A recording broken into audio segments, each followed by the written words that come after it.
What's up, fight fans? J.Cotto, the J.Cotto's fight page. Here I am, just chilling once again in my backyard. It's about, 11 o'clock at night. Just chilling in front of my fucking hammock over here. Just trying to fucking relax. And I'm a little amped because there's no boxing tonight, man. There's no fucking boxing tonight. So I'm just chilling over here, doing what it do. Smoking a blunt. Ready to talk some boxing with y'all for a bit. Now, I really would like if after Terrence Crawford destroys Hank Lundy, he gets to fight Victor Postyle, man. That would be a great match for Terrence Crawford. Him and Postyle, right? And then let's get into the middleweight division, right? Let's just say for Canelo, right? Canelo, if you want to do that 155-pound shit, the Canelo division, let's call it. If you want to do the Canelo division 155, right? If you want to do that, then what he should do is he should take on Demetrius Andrade, right? He should take on Andrade, and then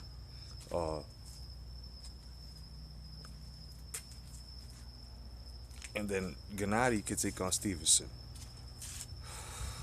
or or or or or Canelo could take on Gabriel Rosado, which I think Gabriel Rosado will give him a good fight. I like Gabriel Rosado because Gabriel Rosado is a great fucking warrior. Like I like Gabriel Rosado. Gabriel Rosado, like I said before, his only problem is that he bleed like Mei Ling. You know what I mean? He bleeds like Mei Ling. He's got, the cartilage and tissue, problems and shit where, he gets hit enough and it looks like a really bad cut when it's not. It's just all the damage and the calcium deposits from the bone as well and all that shit. Otherwise than that, I think he'll give Canelo a great match. You know what I'm saying? He's not damaged goods at all, Gabriel Rosado. And on top of that, he's BKB, bare knuckle boxing champion. Like, to this day, he's still BKB champ. So, you know what I'm saying? He give Canelo a run for his money, man, no doubt. And GGG, like I said, he could fight Stevenson, or he could fight shit, man. Let's give him somebody good until them two meet. You know what I mean? And right now, off the top of the head, I can't really give you anybody. Fuck it, Saunders, but Saunders ain't gonna do it. You know what I mean? A Eubanks Jr., I don't know. I don't think a Eubanks Jr. Will be ready for Triple G. You know what I mean?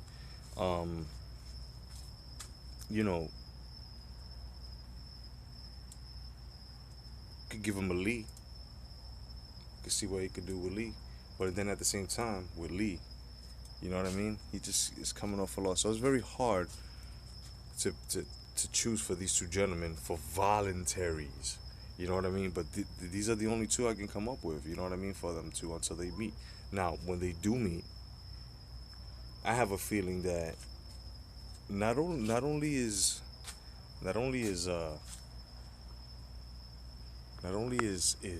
I think Triple G and Canelo gonna have a good fight. I think that Canelo is possibly gonna knock Triple G down once or twice, but ultimately Triple G's gonna pull off the victory by knockout in the later rounds. That's the way I see the fight going. I possibly see a rematch as well. If it's competitive the way we think it's competitive, if and if it goes to a unconvincing 12-round decision, and it comes down, let's just say, to a draw, we definitely gonna see a rematch. You know what I mean? This is what I'm saying. So I think between Triple G and Canelo, I think those are the two matches that we should really be waiting for, really expecting, simply because that's going to be one of the super fights for 2016. For the middleweight division, you know, I would like to see Leo Santa Cruz go up against Guillermo Rigondeaux finally this year. That would be cool. Guillermo Rigondeaux, Leo Santa Cruz. You know, I would like to see Chocolito. Perhaps move up. That would be pretty cool. I would like to see. I would definitely like to see in the heavyweight division. I would like to see more Anthony Joshua, but this time, this year, give him a big name.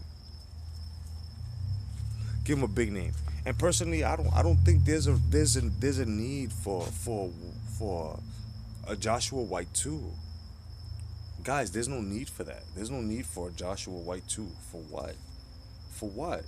He fucking mollywopped White. White did what he look. All White was going to be able to do, and you could watch my videos. I said it. I said it before. I'll say it again. The only thing White was there to do was to talk the shit he was talking. Talk the shit he was talking. Then at the same time, talking the shit he was talking, he was there to test him, and he did test him. And he rocked Joshua, but Joshua weathered the storm and mollywopped him. And you guys know what it is. So a White two, I don't know. Now, if you want to give him a Dillian White two, okay, fine.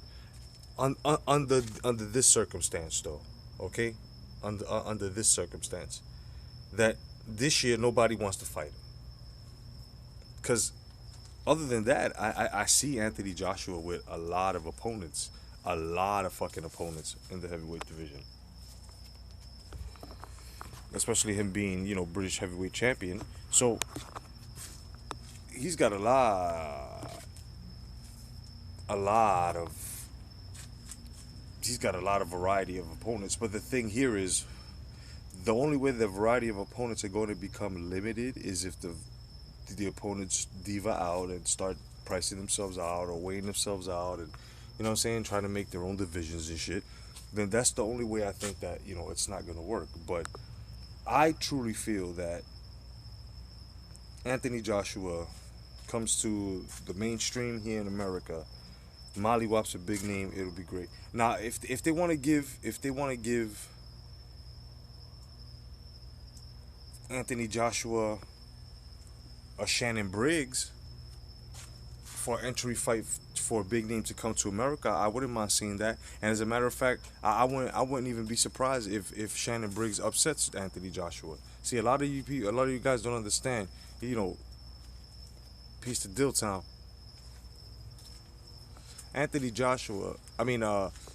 Shannon Briggs is the king of the one rounders. You know what I'm saying? He used to knock motherfuckers out in one round really fast, really quick. So, just because most of you guys haven't seen him in action, you can't sleep on the old dogs. You know what I'm saying? It's always experience. And boxing is a chess match. So you gotta understand, what do you think Wilder ducked him? It had nothing to do, you know what I'm saying? Don't believe that shit. Oh yeah, they offered Shannon Briggs $2 million. He turned it down. Listen, Shannon Briggs is where I'm from. You know what I'm saying? The only thing is he's from Brooklyn, New York, and $2 million, man. Listen, I'll fight anybody's fucking whole generation for $2 million if you let me. You know what I'm saying? So I know it's more than fact that Shannon Briggs did not turn down no $2 million fucking dollars. They just know that he's a vet, he's in shape, you know what I'm saying, and he's dangerous. Let's go, champ. But speaking of Briggs, I would like Briggs to fucking get his hands beat the fuck up against Deontay Wilder. Now I don't like Deontay Wilder, see, because Deontay Wilder, to me, he's the king of the voluntary matches. Oh yeah, to me, I feel that Deontay Wilder is a WBC king of the voluntary matches, because that's all he does. That's all he does. He just fights his motherfucking voluntaries. He doesn't fight anything else, bro. You know, guys, he don't fight anybody else. Now, this guy that he's gonna go up against, Spilka, whatever his fucking name is. Now, let me just ask you guys a question. What happens if he gets fucking mollywopped?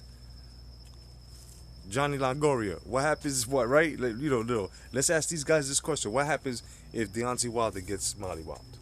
I know you with me, Johnny. You know what I'm saying, Johnny Mobaneg. I know you with me. What happens, right? Well, I guess this is what happens. Deontay Wilder loses the belt. Spilka puts it, immediate rematch, most likely. You know what I mean? And but I don't think they're gonna do that. I don't think this is gonna happen. You know, um, Deontay Wilder has to step it up when it comes to wanting, if he wants anything, because if I was heavyweight champion of the fucking world, I would be wanting big names. I would be wanting big matches. I would most definitely want to make a fucking venue where, you know what I'm saying, I have undercards fighting under my name. Like, you know what I'm saying? I'm the main event and motherfuckers are fighting on my undercard. And a lot of these fighters, they want all of that, but they're not willing to, to fight competitively. And I keep saying that. But anyway, you know, I would definitely love to see that. I would definitely like to see the fight within the heavyweight division made between Deontay Wilder, Anthony Joshua, or, you know,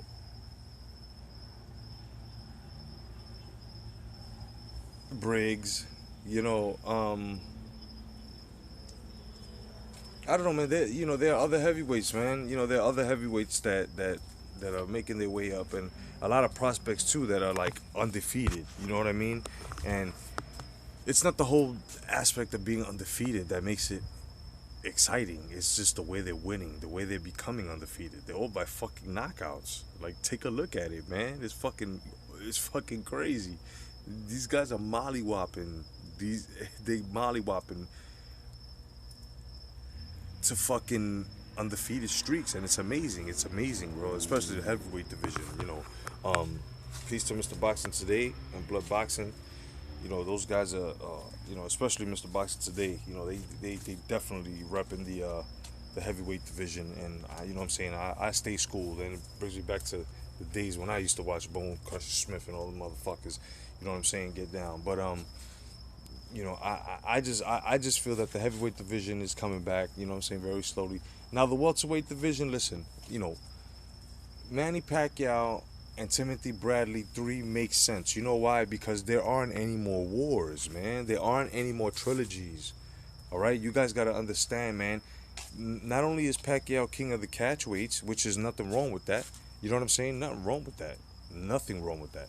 Pacquiao, 8th division champ. Pacquiao is now he's giving us a trilogy, and you gotta listen. Everybody loved the fight against Timothy Bradley going up against Brandon Rios. Everybody loved whenever Timothy Bradley's fighting, it's exciting. Everybody likes to see him.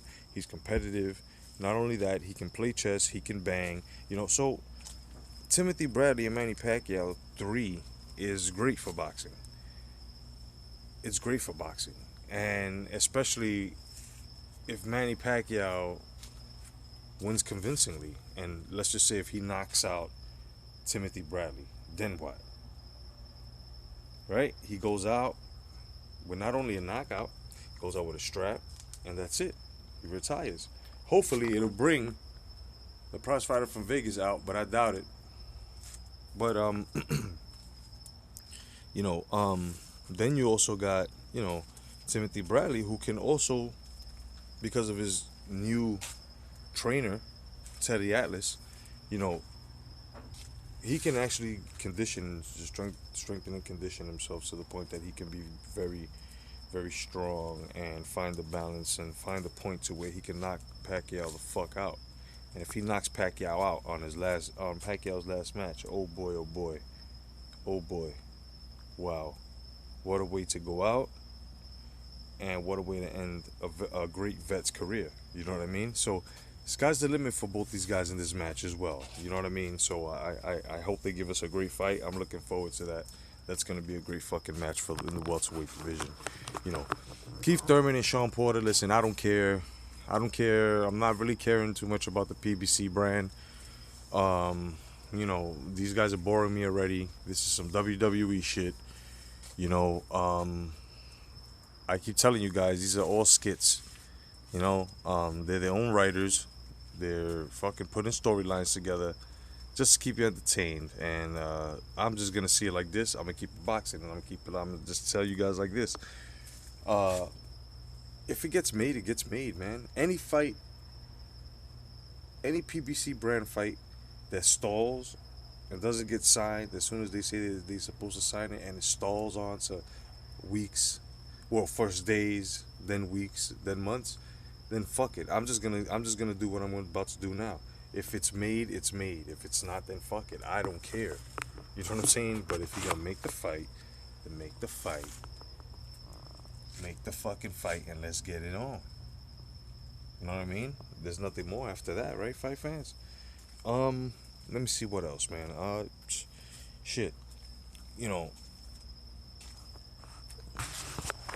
we all had talked many times as well about these sanctioning bodies and how we feel